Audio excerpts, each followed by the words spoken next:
생생경제.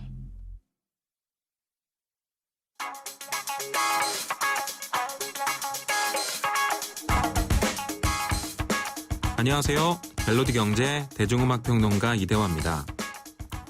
돈 맥클린의 명곡 아메리칸 파이의 친필 가사가 경매에서 약 13억 원에 팔렸습니다. 이 친필 가사는 1970년에서 1971년 사이에 작성된 것으로 무려 18장짜리 원고인데요. 지난 4월 7일에 열린 미국 뉴욕 크리스티 경매에서 예상가 100만 달러, 낙찰가 120만 달러로 팔렸고 이 가격은 미국의 문예작품 원고로는 세 번째 높은 가격이라고 합니다.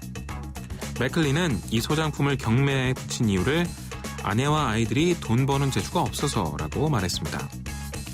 아메리칸 파이는 돈 맥클린이 락커 버디 올리의 죽음을 기리며 만든 곡인데요. 버디 올리가 비행기 사고로 사망한 1959년 2월 3일을 음악이 죽은 날이라고 표현해서 화제를 모은 곡입니다. 이 곡은 발표되자마자 엄청난 창사를 받았고 현재까지도 대중음악계를 대표하는 명곡으로 손꼽히고 있습니다. 곡 길이도 무려 8분 33초나 됐는데도 빌보드 싱글 차트 1위에 올랐습니다.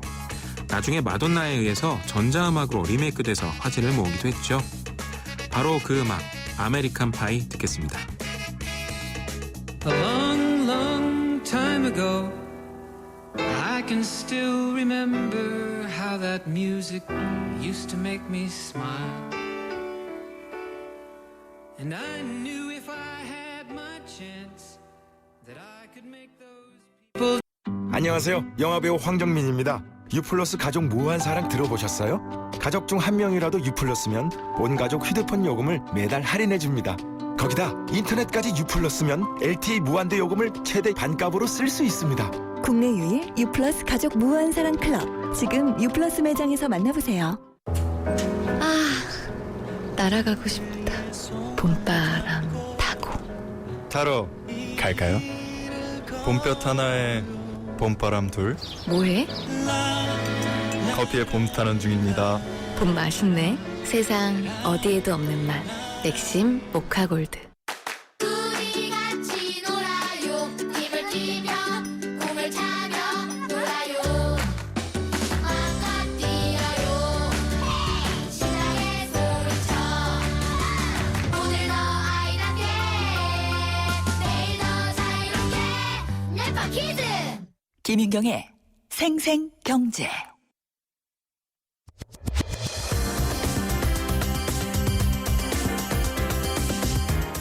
생생경제 기획 시리즈 증권사 고수 베스트 센터장들의 투자 황금률을 알아본다. 생생기획 신의 한수.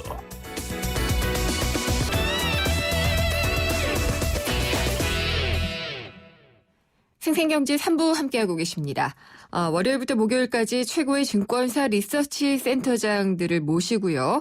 현재의 증시 현황 그리고 앞으로의 투자 방향을 짚어보는 시간입니다. 증권사 고수 베스트 센터장의 투자 황금률 신의 한수 시간입니다.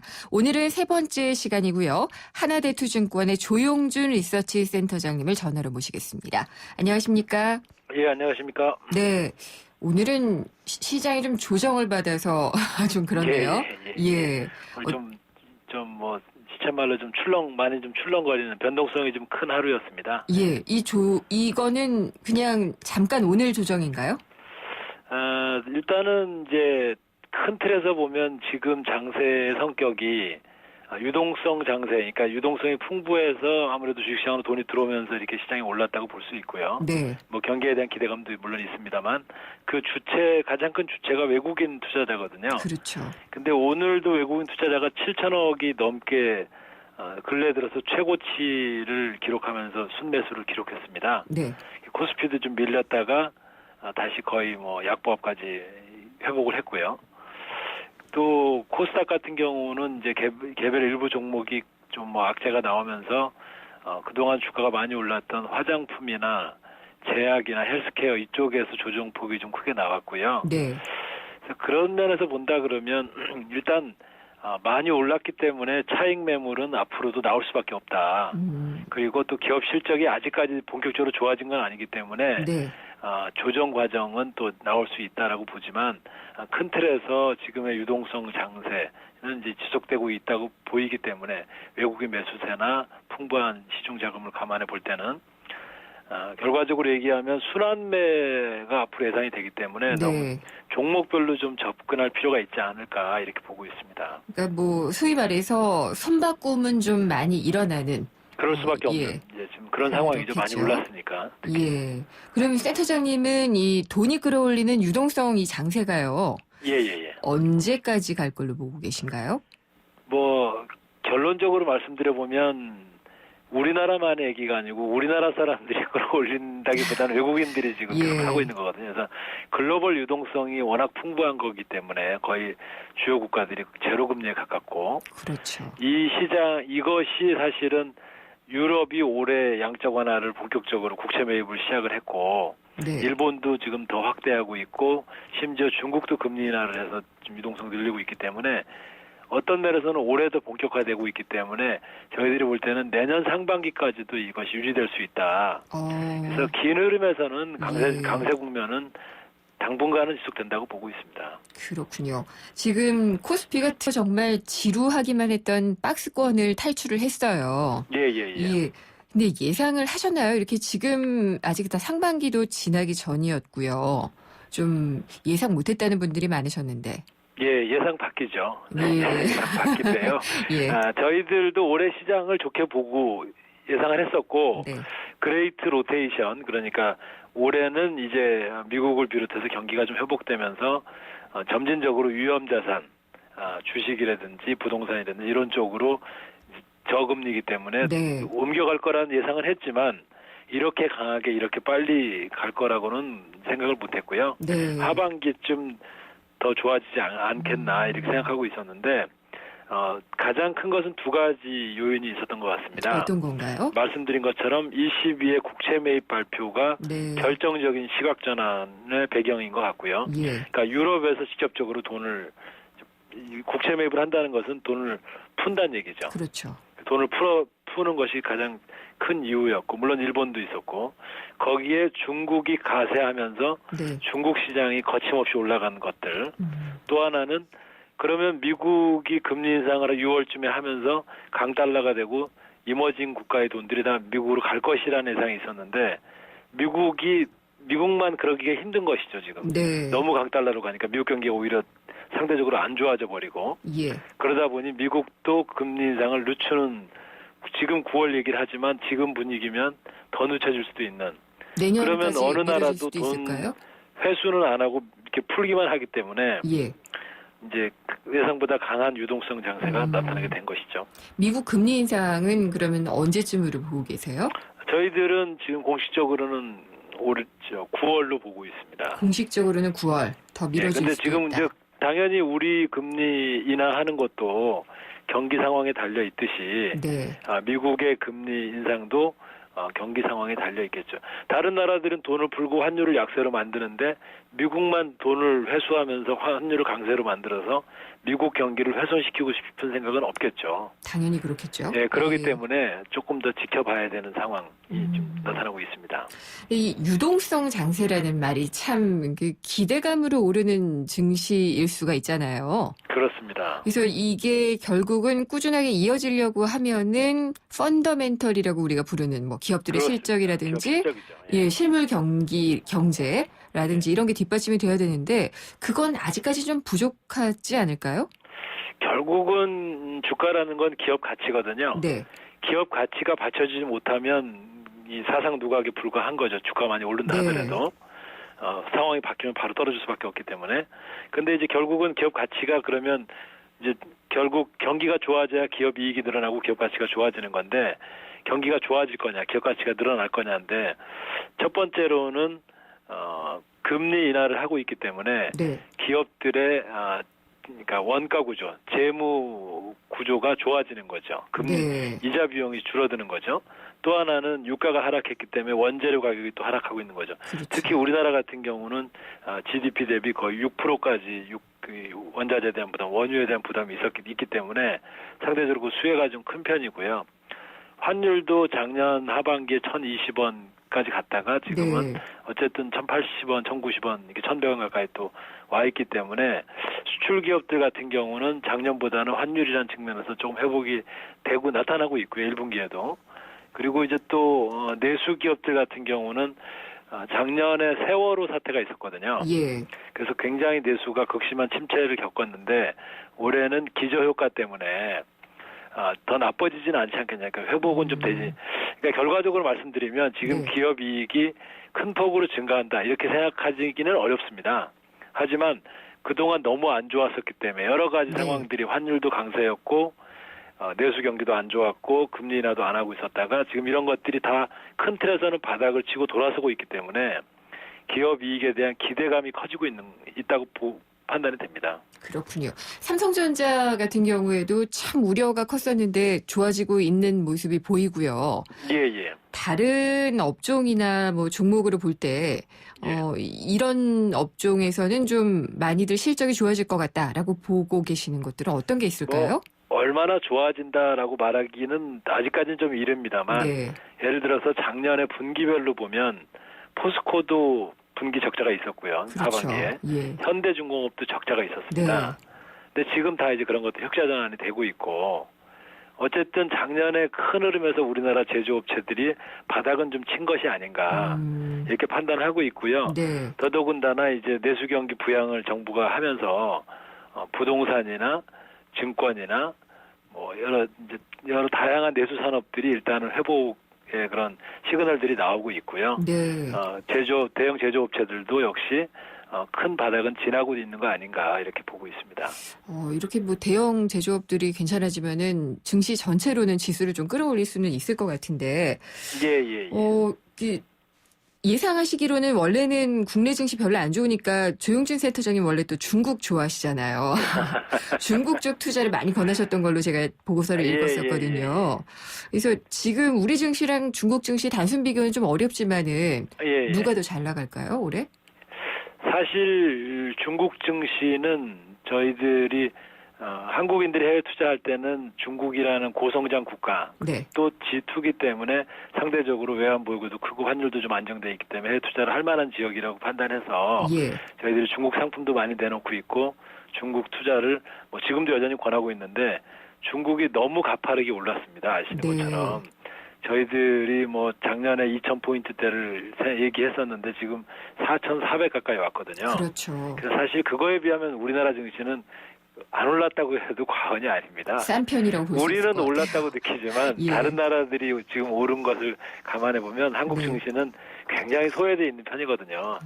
이제 그런 측면에서 한국 증시가 상대적으로 앞으로 강하다는 거고 중국은 많이 올랐습니다만 여전히 개방 과정에 있고 자본시장이 커지는 과정에 있기 때문에 중장기 투자는 여전히 유효하다고 보고 있고요. 예. 다만 이제 상대적으로 밸류에이션 네. 아까도 사회자님도 말씀하셨지만 주가라는 게 기업 가치 대비로 봐야 되는데 그렇죠. 우리나라 기업들 가치 대비 우리 주가가 너무 지금 상대적으로 소외되면서 네. 싸져 있다. 예. 그런 측면에서는 충분히 저력이 있을 수 있다. 앞으로 한 1년간 이렇게 보고 있습니다. 코스피는 어느 정도까지 오를까요?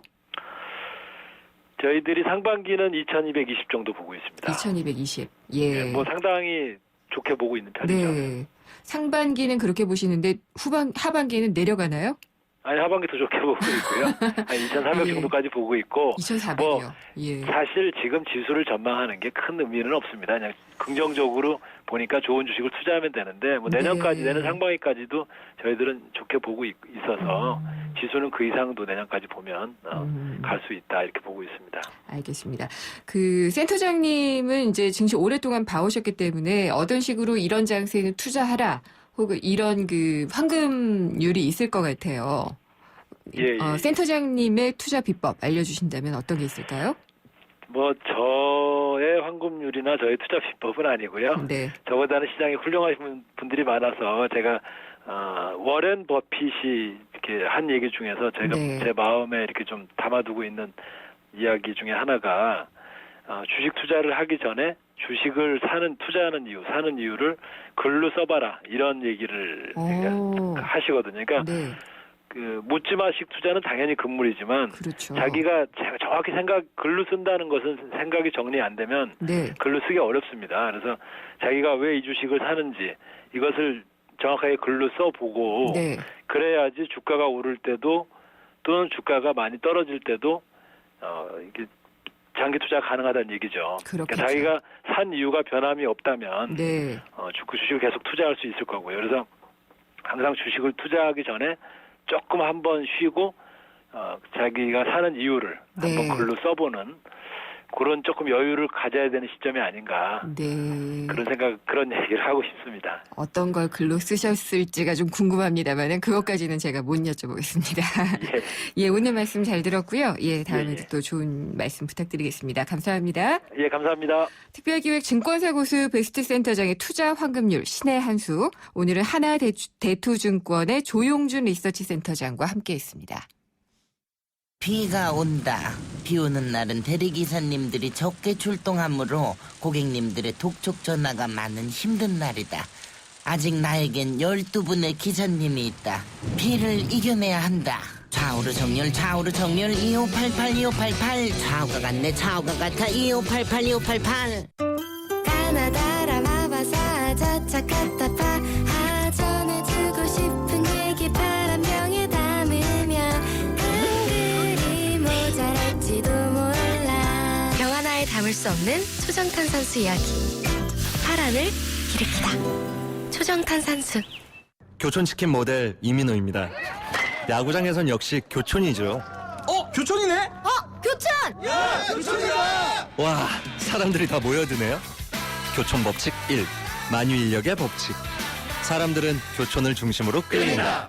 1577-1991 교촌치킨 네, 잠시 후 생생경제 4부에서는요, 스포츠앤머니 시간이 마련이 되어 있습니다. 그리고 오늘 경제주치의는 노무상담입니다. 궁금한 점이나 의견 있으면요, 문자 보내주세요. 짧은 건 50원, 긴 건 100원이 부과되는 휴대전화 우물정의 0945번, 또 YTN 라디오 애플리케이션 예스를 통해서 들으시는 분 많으실 텐데 이쪽으로 남겨주셔도 되고요. 웹사이트 김은경의 생생경제 게시판에 남겨주셔도 됩니다. 저는 잠시 후 4부에서 뵙겠습니다. 봄하면 꽃, 꽃하면 고향. 대한민국 최고의 꽃축제, 고향국제꽃박람회가 더 새롭게 돌아왔습니다. 이달 24일부터 다음 달 10일까지 펼쳐지는 2015 고향국제꽃박람회. 꽃박람회와 아쿠아플라넷을 함께 즐길 수 있는 공동 입장권도 절찬리에 판매 중입니다. 자세한 사항은 031-909-9000으로 문의하세요.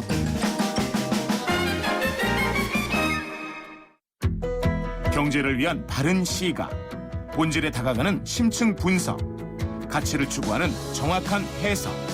YTN 라디오 김윤경의 생생경제.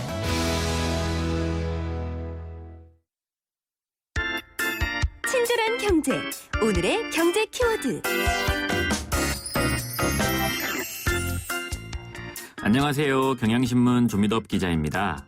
오늘의 키워드는 아파텔입니다. 아파텔은 아파트와 오피스텔을 합친 말입니다. 주거용 오피스텔은 보통 원룸이죠. 한 명이나 두 명이 살 정도의 넓이고요. 반면 아파트는 방 2개, 3개가 있어서 가족이 함께 살기 좋게 설계되어 있습니다. 아파텔은 기본적인 가구가 갖춰져 있고 교통이 편리한 곳에 위치하는 등 기존 오피스텔의 장점을 갖고 있으면서 방도 2개, 3개 있어서 한 가족이 살 만큼 널찍한 오피스텔을 말합니다. 2000년대 초반에 한창 인기를 끌다 자취를 감췄는데 요즘 20평 정도의 중소형 아파트가 귀해지면서 신혼부부를 중심으로 다시 아파텔의 인기가 높아지고 있다고 합니다.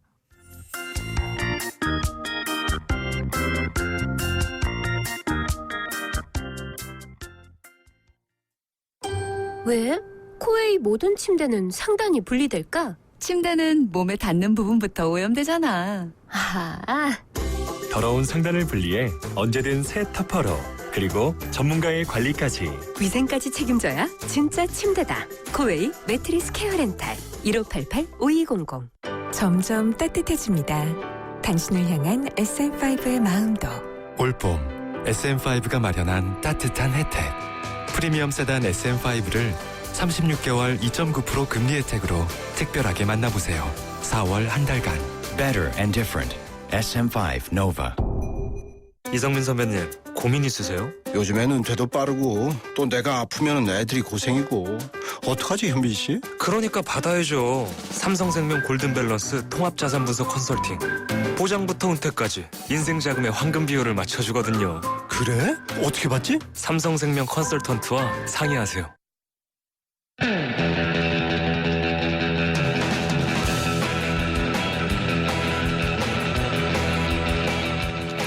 모든 사람이 꿈꾸는 내일 롯데건설 협찬으로 김은경의 생생경제 4부 시작하겠습니다. 신나는 이 시그널 나왔죠. 스포츠앤머니 시간입니다. 스포츠 평론가 최동호 평론가 나오셨습니다. 안녕하십니까? 예, 안녕하세요. 오늘 얘기는 골프 얘기인 것 같아요. 예, 제가 골프 얘기인데 잘 몰라요. 저도 잘 모릅니다. 아, 그러세요? 예, 저 오늘 물어볼 거 많습니다. 아, 어떡하지? 항상 제일 긴장하는 시간입니다. 예. 그래서 그 김세영 선수가 LPGA에서 우승을 하고 예. 그러니까 뭐 보면은 우리 낭자들밖에 없는 것 같아요. 원래 잘했지만 네. 올해 들어서는 우리 선수들이 더 잘하는 잘하죠. 것 같아요. 예. 근데 이 김효주 선수를 보면은 예. 국내의 경기는 결국 기권을 했다 이런 소식이 들리더라고요. 예. 김효주 선수도 예. LPGA 올해 데뷔를 했는데 데뷔한 첫 해에 LPGA에서 우승을 한 선수예요. 그렇죠. 지난해는 거의 국내 대회를 다 휩쓸었던 선수였었고. 예. 그래서 이 국내에서 열렸던 제주도에서 열렸던 롯데마트 여자 오픈 대회에 참가를 했는데 네. 사람들이 팬들이 기대를 많이 했겠죠. 네. 그렇죠. 그런데 4라운드에서 기권을 했어요. 아니 왜요? 너무 힘들어가지고. 체력이 예. 받침을 못 해준 거군요. 예. 그러니까 이 이 김효주 선수가 네. 롯데마트 1라운드 끝나고 난 뒤에 기자회견을 했거든요. 이때 무슨 얘기를 했냐면은 네. 오늘 얼마큼 잘 쳤고 뭐가 어떤 샷이 좋았느냐라고 물어봤는데 대답은 엉뚱했죠. 샷 하는데 피곤해서 눈이 감길 지경이었다. 그 정도로요? 예. 그랬는데 1라운드 때 이런 얘기했는데 2라운드, 3라운드 계속 했고요. 4라운드에 갔을 때 네. 드디어 11번 홀 마치고 12번 홀 들어갈 때 기권을 했죠. 그때 한 얘기로 그렇군요. 이 김효주 선수가 예. 속이 너무 메스껍고 샷은커녕 그냥 서 있기도 힘들 지경이었다. 아니 얼마나 이렇게 풀 가동을 했길래 그런 일이 벌어진 거죠? 그렇죠. 예. 간단하게 말씀드리면은 그냥 쉴 새 없이 그렇죠. 미국과 한국, 태국, 싱가포르를 계속 일주 단위로 다니면서 대회에 참가를 했기 때문에 네. 체력이 바닥이 난 거였었거든요. 어느 정도였었냐면은 지난 2월 26일에 첫 번째 대회에 참가를 했고요. 네. 2월 26일 이후로 6주 동안 태국, 싱가포르, 미국, 한국 네. 오가면서 대회를 계속 치른 겁니다. 그렇게들 하나요? 아니면은 이 선수가 좀 무리하게 한 건가요? 대부분 비슷하게 하죠. 근데 김효주 선수는 조금 더 무리한 감은 있어요. 예를 들어가지고 예. 아까 그 롯데마트 여자 오픈 4라운드에서 너무 힘들어서 기권했다라고 했잖아요. 네. 근데 곧바로 그날 하루 쉬고 그 다음날 하와이로 갔습니다. 또 뛰어요? 왜냐하면 대회 참가하러. 이야, 이 정도죠. 가능한가? 예. 근데 이게 얼마나 힘든 일이냐 하면 우리도 왜 모처럼 유럽 여행 가게 되면은 뭐 일본이 아마 한 군데에서 푹 쉴 수도 있지만 네. 이게 어떻게 온 기회인데 그러니까요. 유럽에 와서 한 나라 있지 않고 막 돌아다니죠.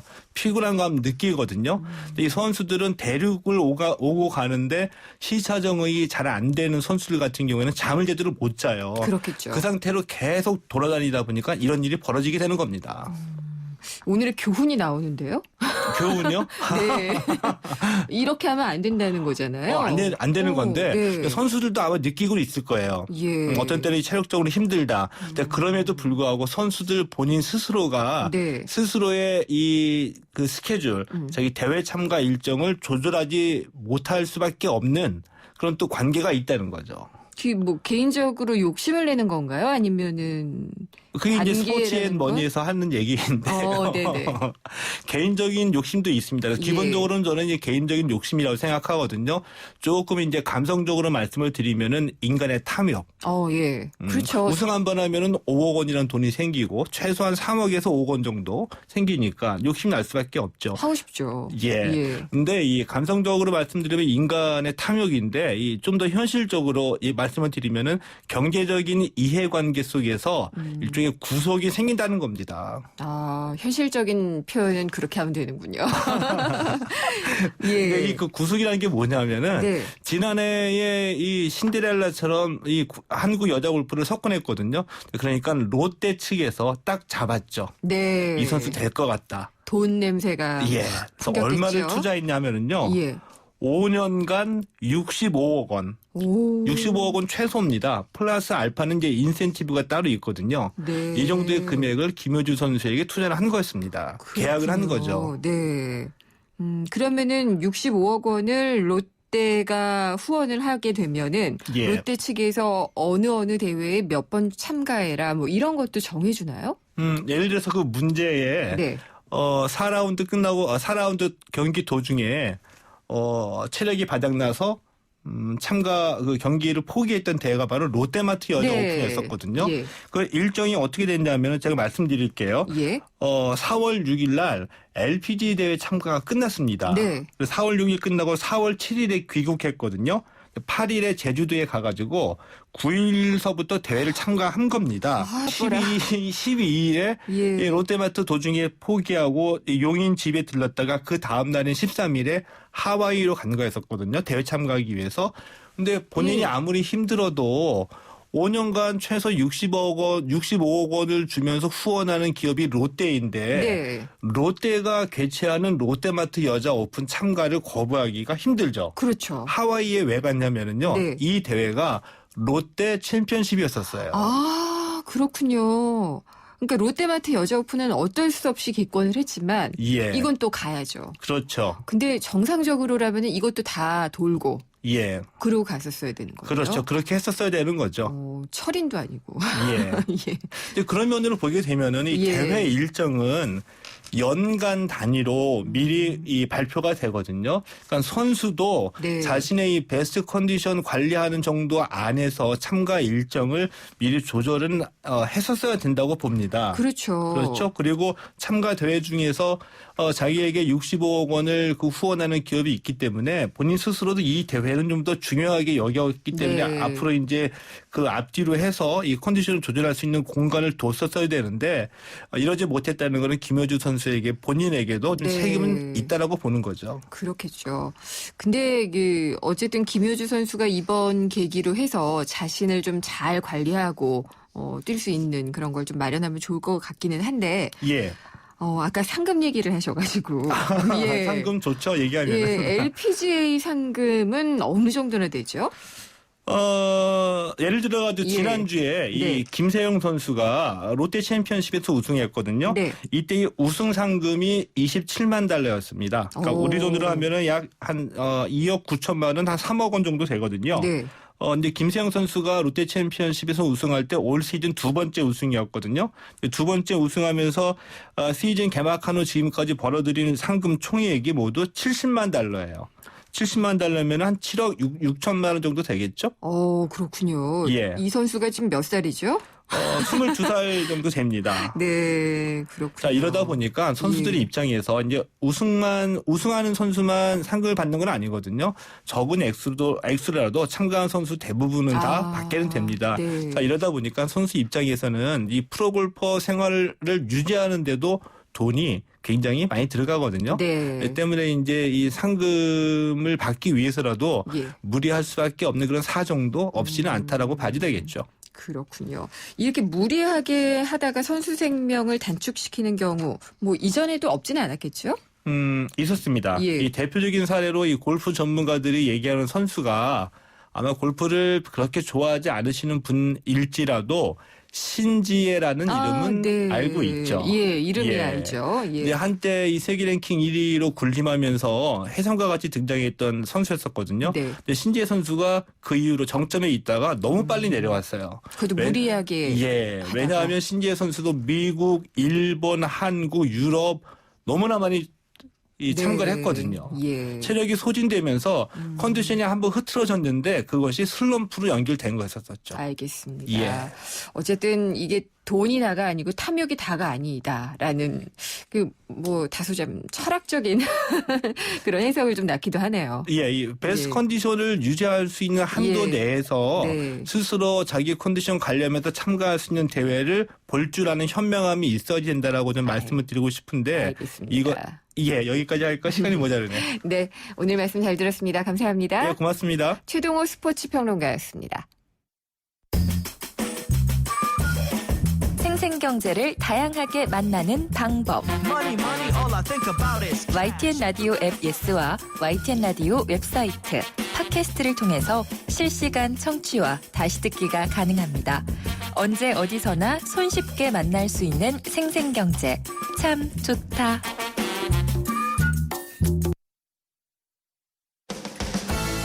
든든한 우리 집 경제 주치 생생주치.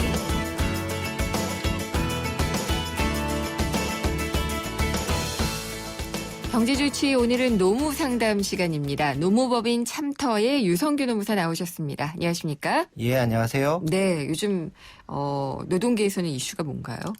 요즘에는 그 노동시장 구조 개선과 관련해서 노동계와 정부 간의 갈등이 첨예해지고 있죠. 마무리가 안 되는데요. 그죠? 그 주제 자체가 마무리되기가 힘든 주제들입니다. 해고 요건 완화랑 취업 규칙 변경 절차 완화 이런 거니까요. 근데 오늘은 정년 얘기를 좀 해볼까 해요. 그러니까 해고도 여기에 포함이 되어 있을 수도 있겠지만은 정년을 일단 연장한다라고 하게 되었잖아요. 그렇죠. 기업 측면에서는 비용이니까 좀 부담스러울 것이고. 그럴 수 있겠죠. 예. 그런데 이 정년 연장이 몇 살까지로 연장이 된 거죠? 예, 그 고용상 연령차별 금지 및 고령자 고용 촉진에 관한 법률에 의해서 기업들은 정년을 60세 이상으로 이제 정해야 합니다. 60세 이상. 예. 예전에는 55세였으니까. 하여튼 지금은 이제 60세 이상으로 이제 강제적으로 정하게끔 그렇게 법률이 개정이 된 거죠. 근데 이 정년 연장이 지금 시행이 되고 있는 건가요? 아니면 앞으로 시행이 될 건가요? 아직 시행되고 있지는 않고요. 그 기업 규모 등에 따라서 그 시행일이 이제 정해져 있는데요. 그 상시 300명 이상의 근로자를 사용하는 사업 또는 사업장, 공공기관, 지방공사, 지방공단 이런 곳은 이제 2016년 1월 1일부터 시행이 되고요. 상시 300명 미만의 근로자를 사용하는 사업 또는 사업장, 국가 및 지방자치단체는 2017년 1월 1일부터 시행이 됩니다. 네. 그러면은 기업들은 이렇게 조건에 걸리는 기업이면 의무적으로 해야지 되는 건가요? 네, 그렇습니다. 그래서 선택사항이 아니고 의무사항이고요. 따라서 이제 기업은 그 반드시 정년을 60세 이상으로 이제 정해야 되는 거죠. 근데 기업이 이 법률을 어기게 되면은 그러면 어떻게 되는 거죠? 그런 경우도 있을 것 같아요. 법률은 그렇지만 이제 60세 미만으로 그 기업이 정년을 60세 미만으로 정한 경우에도 그 정년을 60세로 정한 것으로 간주하는 그런 법률적 효과가 나타나도록 이제 법이 명시를 하고 있습니다. 예를 들어서 어떤 기업이 정년을 55세 이렇게 정해놨다고 해도 그 기업의 정년은 그냥 60세라고 법률적으로 간주가 그냥 돼버리는 거죠. 그렇군요. 그냥 법의 힘으로 일단 가게 되는 거라고 보면 될 텐데 그러면은 노동자 임금이 이제 그 기업의 비용이 될 테니까 그 부분이 좀 걸리게 되는데 기업이 정년을 연장을 했으니까 그럼 네가 가져가는 돈은 좀 적게 가져가라라고 할 수도 있나요? 법률에 의해서 정년이 의무적으로 연장되는 거기 때문에 현행 법 체계 하에서는 사용자가 정년 연장을 이유로 임금을 삭감할 수는 없습니다. 없어요. 그 만약에 이제 사용자가 정년이 연장된 노동자들한테 이제 임금을 깎는 제도를 도입하려면 이거는 근로조건 불이익 변경 아닙니까? 그러면 이제 노동자로 과반수로 조직된 노동조합이 있는 경우에는 그 노동조합의 동의를 구해야 되고 그 노동자 가반수로 조직된 노동조합이 없는 경우에는 전체 노동자 가반수의 동의를 구해야 되는 거죠. 네. 예. 그러면은 최근에 이제 계속 얘기가 되어 왔던 게 또 임금 피크제잖아요. 그렇죠. 이게 시행이 같이 되면은 자연스럽게 기업도 좀 비용 조절을 할 수 있게 되는 거 아닌가요? 뭐 그렇기는 한데 네. 사실은 그 노동 조건이 이제 재직 중에 이제 이렇게 불이익하게 막 이렇게 변경되는 거 네. 이거는 사실 이제 노동자한테 정년 연장에 따르는 그 경제적 효과를 삭감시키는 그래서 물론이죠. 정년 연장에 따른 네, 예. 네. 근데 지금 이제 무엇보다 문제는 뭐냐면 정부가 지금 이 임금 피크제나 정년 연장 이런 걸 이제 고민하면서 네. 취업 규칙 앞서서 말씀드렸던 이제 불리하게 변경할 경우에 네.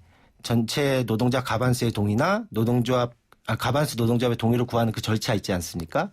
이거를 이제 좀 완화를 하려고 지금 이제 정부가 계속 요구를 하고 있어요. 네. 노동계 쪽에다가. 예. 그러니까 정부 같은 경우에는 이제 사회통념상 합리성이 있는 경우 중에는 이제 이런 노동조합이나 노동자들의 집단적 동의가 없어도 임금 삭감과 같은 이런 근로조건 불이익 예. 변경, 예. 취업규칙 불이익 변경을 가능하게끔 해달라. 네. 뭐 이런 요구들을 이제 계속적으로 하고 있고 예. 노동계는 이거에 대해서 이제 계속 이제 반대 입장을 표하면서 사실 이 부분에서 이제 아주 첨예한 대립이 지금 비롯되고 있는 거죠. 최근에 기사들을 보면은 뭐 은행권 같은 경우에 정년 그러니까 임금 피크제를 예. 자발적으로들 많이 도입을 하고 있는 것 같던데 예. 그런 경우에는 이제 동의가 있는 경우니까 괜찮은 거긴 그렇죠. 할 뭐 텐데. 노동자들이나 노동조합이 예. 동의를 하는 경우에는 예. 이제 얼마든지 뭐 가능하다고 생각을 합니다. 근데 이제 정부가 그런 이제 노사 간의 자율적인 네. 교섭이나 합의의 결과가 아니라 어떤 가이드라인이나 법률로서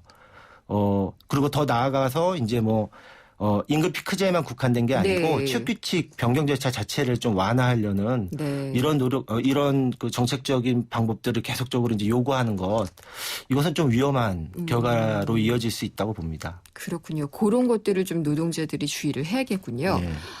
일단 그리고 저희 이제 노무 상담 올려주신 분들이 많아서 몇 가지 좀 상담을 드려볼까 해요. 6235님, 저는 다음 달에 퇴직할 예정입니다. 퇴직금은 어떻게 계산을 하나요? 그리고 퇴직금 계산할 때 상여금도 포함이 되나요? 라고 질문을 주셨습니다. 예, 그 퇴직금은요, 그 퇴직일 이전 3개월의 평균 임금을 가지고 계산을 합니다. 그래서 근속연수 1년에 대해서 평균 임금 30일 이상이 지급되어야 하고요. 네. 그래서 계산을 해보면 뭐 2년이면 평균 임금 60일 이상. 네. 그리고 뭐 2년 6개월이면 평균 임금 75일 이상. 뭐 이런 식으로 계산이 되는 거죠. 상여금 같은 경우에는 연차 수당도 마찬가지고요. 1년 단위로 지급되는 임금이죠. 네. 이 경우에는 그 12분의 3, 그러니까 3개월분을 계산을 해서 평균 임금 계산할 때 넣게 돼 있습니다. 네. 그러니까 예를 들면 어떤 노동자가 1년에 뭐 총 600만 원의 상여금을 받는다 이러면 그 상여금 600만 원을 12분의 3 하면 150만 원이지 않습니까? 네. 요 150만 원을 그 3개월 평균 임금 계산할 때 같이 넣어서 계산하고 그리고 퇴직금을 계산하는 거죠. 그렇군요. 예. 그리고 0346님인데요. 저는 작년 4월 1일부터 올해 3월 31일까지 1년 동안 근로계약을 체결을 했고 작년에 최저임금이 시간당 5,210원으로 근로계약을 체결을 했습니다. 근데 올해 최저임금이 5,580원으로 올랐는데 제 시급은 그러면 근로계약서에 써 있는 5,210원인가요? 아니면은 5,580원인가요? 라고 하셨는데 저도 궁금하네요. 예, 정답은 5,580원이고요. 예, 그 최저임금은 뭐 잘 아시겠지만 매년 1월 1일에 변경이 되죠. 그래서 최저임금이 변경이 되면 근로계약서에 어떤 금액이 써 있든 그 자동으로 그 최저임금이 적용됩니다. 물론 예. 그 최저임금보다 더 많은 임금을 받는 노동자는 해당 사항이 없죠. 네. 예, 최저임금이 바뀌었다고 해서 뭐 임금을 깎는 것 그 자체도 불법입니다. 그게 문제죠. 예. 0224님, 저는 국내 건설업체에서 고용됐고 그 이후에 중국에 파견 나가서 근무를 하고 있는데 저에게도 우리나라의 근로기준법이 적용이 되나요? 라고 질문을 주셨어요. 예, 뭐 궁금할 수 있죠. 중국 네, 노동법이 적용되는지 그러니까요. 우리나라 노동법이 적용되는지. 예, 국내 기업에서 모집 채용돼 가지고 파견 나간 노동자에게도 우리나라 근로기준법이 적용됩니다. 그렇군요. 따라서 근무 현장이 이제 외국이더라도 그 사람은 이제 근로기준법에서 정한 이제 노동자의 권리들을 주장할 수 있는 거죠. 그렇군요. 그리고 5887님, 임시직으로 6개월 근무하다가 정규직으로 채용이 되었습니다. 나중에 퇴직금 계산할 때 그러면은 임시직으로 6개월 근무했던 기간도 포함이 되나요? 제외가 되나요? 라고 하셨네요. 그 임시직으로 근무하다가 정규직으로 전환되었으면 그 노동자는 이제 고용 형태만 변경된 거지 네. 그 동일한 사용자 근로계약 관계는 계속 유지된 거죠. 그렇죠. 따라서 임시직 6개월도 근속연수에 포함이 되고요. 그래서 퇴직금 계산할 때도 그 근속연수에 포함되어야 합니다. 이 부분을 모르시는 분들이 많더라고요. 네, 저도 그게 헷갈릴 것 같은데. 예, 그래서 임시직으로 근무했던 기간도 퇴직금 계산할 때 넣어야 됩니다. 근속연수로. 한 개 더 빡빡하지만 질문을 드릴게요. 예. 3754님, 10명 규모의 소규모 기업을 경영하고 있는 사업주인데 최근에 신입 직원 1명을 채용해서 수습 기간을 거치도록 했는데 업무 능력이 떨어져서 채용을 안 하려고 하는데 이 경우에도 해고 절차를 거쳐야 되느냐고 물어보셨어요. 예, 많은 사업주들이 수습 노동자는 그냥 해고할 수 있다고 착각하시는 분들이 계시는데 수습은 채용 이후에 노동자의 업무 숙련을 위한 교육기관이죠. 그래서 이미 채용된 노동자입니다. 따라서 이제 노동법의 보호를 받고요. 그렇기 때문에 이제 정당한 사유가 있어야 해고를 할 수가 있고 만약에 그냥 단지 그냥 업무 능력이 떨어진다. 이걸 제3자가 봤을 때 정당하지 않다 이러면 해고할 수 없는 거죠. 안 된다. 예, 알겠습니다. 오늘 말씀 잘 들었습니다. 감사합니다. 네, 감사합니다. 노부법인 참터의 유성규 노무사였습니다. 금융은 당신의 행복을 살리고 시장의 활기를 살리고 기업의 새로운 기술과 가능성을 살리는 일입니다. 우와, 이런 금융 누가 하나요? 서민경제와 중소기업의 힘이 되는 신한은행이 살림의 금융으로 따뜻한 내일을 만들어갑니다. 신한은행. 도시의 여러분, 저 김연아는 평창에 있습니다. 맑고 깨끗한 강원 평창수와 함께요. 해발 680m, 평창의 깨끗함을 담은 강원 평창수로 오늘도 힘내세요. 평창 동계올림픽 공식 먹는 샘물 강원 평창수. 연아랑 마셔요. 당신이 현대자동차를 구입했거나 렌트 리스를 했다면 당신은 지금 현대자동차 블루멤버스 회원입니다. 주유, 쇼핑, 보험, 차량 관리까지 최대 200만 포인트로 즐기는 카라이프의 모든 것. 현대자동차 블루멤버스. 자세한 내용은 홈페이지 참조.